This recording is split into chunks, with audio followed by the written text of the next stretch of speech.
गोपाल राधे कृष्ण गोविंद गोविंद गोपाल राधे कृष्ण गोविंद गोविंद गोपाल राधे कृष्ण गोविंद गोविंद गोपाल राधे कृष्ण गोविंद गोविंद गोपाल राधे कृष्ण गोविंद गोविंद गोपाल राधे कृष्ण गोविंद गोविंद। व्यास जी बड़े सावधान होकर सुन रहे थे। व्यास जी ने कहा कि आपने साधना की और नारद जी बन गए, लेकिन क्या की वो तो बताया नहीं आपने, वो भी बताइए।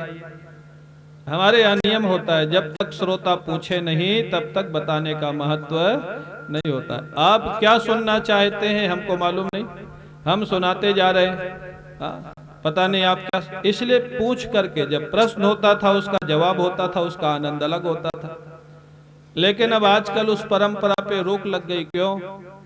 जानते हैं कि आज का श्रोता पता नहीं पूछेगा क्या, ये भी तो समस्या है। अगर श्रोताओं को छूट दे दी जाए कि आप लोग प्रश्न करो, उसके बाद भागवत सुनाएंगे उसके अनुसार, तो भागवत होगी कि महाभारत होगा, ये कहा नहीं जा सकता। क्योंकि श्रोता लोग पूछते हैं रावण की नानी का नाम क्या है। अरे रावण की नानी का नाम पता भी लग जाए तो तुमको फायदा क्या होगा।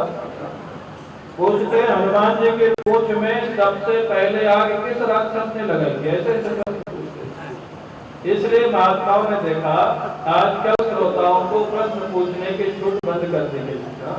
अब देखो, मैं ही प्रश्न सुनाऊंगा, मैं ही जवाब सुनाऊंगा, आपको तो सुविधा हो गई ना।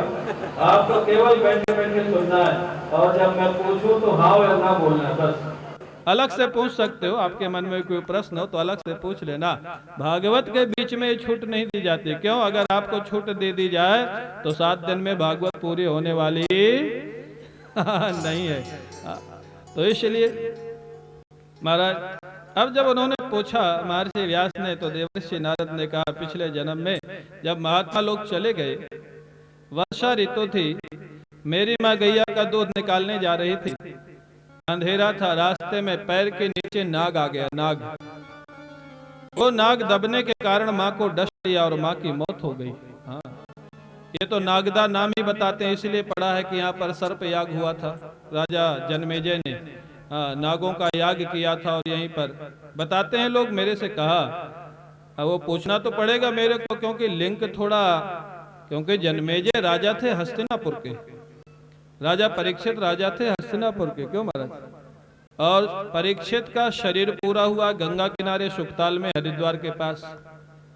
तो सर्पयाग यहाँ कैसे हुआ और जन्मेजय का यहाँ से क्या संबंध था, वो तो यहाँ के नागदा के जो नागरिक होंगे उनसे मैं जरूर पूछूंगा, क्योंकि मेरे को यही बताया गया कि जन्मेजय की ये कर्म भूमि है और ये नागों का याग हुआ था, इसलिए इसका नाम नागदा पड़ा हुआ है। आज प्रातः काल पे हमको एक सर्प देवता मिल गए थे जहाँ मैं रुका हुआ हूँ ना, वहाँ लॉन में घूम रहे थे। हाँ, और लेटे हुए थे मस्ती से लॉन में। मैं उधर वॉकिंग के लिए जाने लग गया, तो वहाँ एक सफाई कर्मी थी महिला, उन्होंने कहा महाराज उधर मत जाओ। मैंने कहा क्यों? बोले उधर जानवर है। मैंने कहा कौन सा जानवर है? बोले सांप लेटा हुआ है। मैंने कहा कोई लेटने की जगह है क्या उसकी? लान में लेटा हुआ, बंगले के बाद मैंने देखा सही में लेटा हुआ था, ओस पड़ी हुई थी, ठंडक थी, लेटा हुआ था। एक गाड़ी इधर से गई, गाड़ी की आवाज हुई, तब वो भाग के उधर चला गया। और बोले महाराज यहाँ निकलते रहते हैं, हम लोग इनको छेड़ते नहीं, ये हमको नुकसान नहीं करते। हाँ? तो ये नागदा, तो कहते हैं महाराज एक नाग ने डस लिया उनकी माँ को, माँ की मौत हो गई। और वो बालक देवर्षि नारद जो पिछले जन्म में थे, वो बोलते हैं मैंने भगवान को धन्यवाद दिया। क्यों धन्यवाद दिया? भजन करने के मेरे रास्ते की बाधा हट गई। महात्माओं के जाने के बाद वो बालक अपनी माँ से रोज कहता था, माँ मैं जंगल में जाकर के भगवान का भजन करना चाहता हूँ। माँ कहती थी नहीं बेटा, क्यों? एक ही बेटा, पिता है नहीं। माँ कैसे अनुमति दे दे? माँ के हृदय में पुत्र के प्रति वात्सल्य होता है, ममता होती है। माँ मना कर देती थी, और बालक को छटपटाहट थी भजन करने की। भगवान से प्रार्थना करते थे, प्रभु मेरी बाधा को आप दूर करें। सर्पदंश से माँ तो भगवान के धाम को चली जाती है और बालक भगवान के भजन के लिए जंगल में चले जाते हैं। 5 वर्ष का बालक पीपल के वृक्ष के नीचे सरोवर में आचमन करके बैठ जाते। महात्माओं ने जैसे बताया था, ध्यायत शरणाम भोजम भाव निर्जित चेतसा औत्कंठात सुकलाक्षस हृदय सेन में शनै हरि। बोले महाराज ध्यान करते हुए धीरे धीरे जैसे महाराज मैंने प्रभु का ध्यान किया। पहले तो बहुत व्याकुलता हुई, प्रभु ध्यान में नहीं आए, लेकिन जब मैं रोने लग गया निराश होकर के, तो अचानक मैंने देखा मेरे हृदय में शंख चक्र गदा पद्म लिए हुए भगवान नारायण प्रकट हो गए। बोलिए भक्तवत्सल भगवान की। मैं भगवान के दर्शन से आनंदित हुआ, बहुत आनंद आया भगवान के दर्शन से। कुछ पता नहीं लगा कि मैं कौन हूँ, क्या कर रहा हूँ, कहाँ बैठा हूँ, भूल गया सब कुछ। हाँ, इतना आनंद आया। लेकिन हुआ क्या, थोड़ी देर के बाद भगवान अचानक छिप गए, अंतर्धान हो गए। अब मैं और छटपटाने लग गया। आकाशवाणी हुई, बालक अब इस जन्म में तुमको मेरा दर्शन नहीं होगा। अभी तुम्हारी योग्यता मेरे दर्शन की नहीं हुई है। आप कल्पना करें, एक 5 वर्ष का बालक सारे नाते रिश्ते तोड़ के भगवान की साधना कर रहा है। भगवान ने दर्शन दिया। अब जब दोबारा दर्शन की प्रार्थना किया, आकाशवाणी कहती अभी तुम्हारी योग्यता नहीं। और हम और आप अगर 2-2 माला 4-4 माला करते हैं तो भगवान से झगड़ जाते हैं। इतनी माला करते हैं, आप स्वप्न में भी नहीं आए। दर्शन नहीं दिया।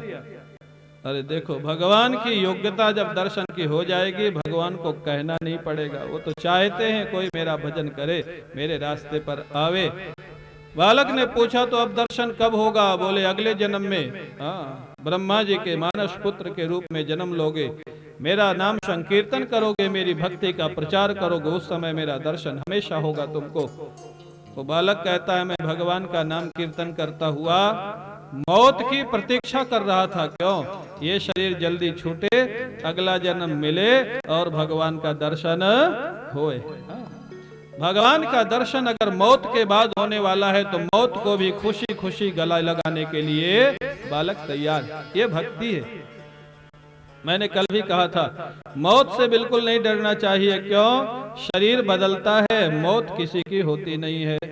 शरीर बदलता है। जैसे पुराना होने के बाद आप लोग कपड़ा बदल देते हो, ऐसे भगवान आपका शरीर बदल देते हैं जब ये पुराना हो जाता है। वासांश जीर्णानि यथा विहाय नवानि गृह्णाति नरोपराणि तथा शरीराणि विहाय जीर्णानि अन्यानि संयाति नवानि देहि। महाराज वो शरीर पूरा हुआ।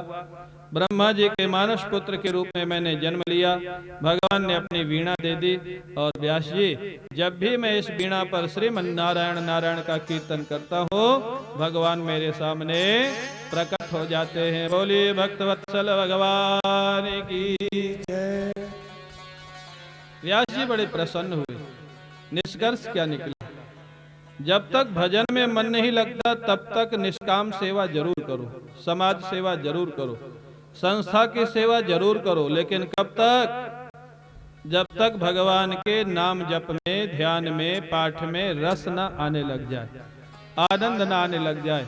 भगवान के भजन में आनंद आने लग जाए तो सोच लेना सेवा का फल मिल गया। सेवा का फल वही है। कई लोगों को लगता है ईमानदारी से जो समाज की सेवा करते हैं, कई बार उनको निराशा होती है। क्यों? साथ वाले उनके साथ नहीं देते, जो करना चाहते हो कर नहीं पाते।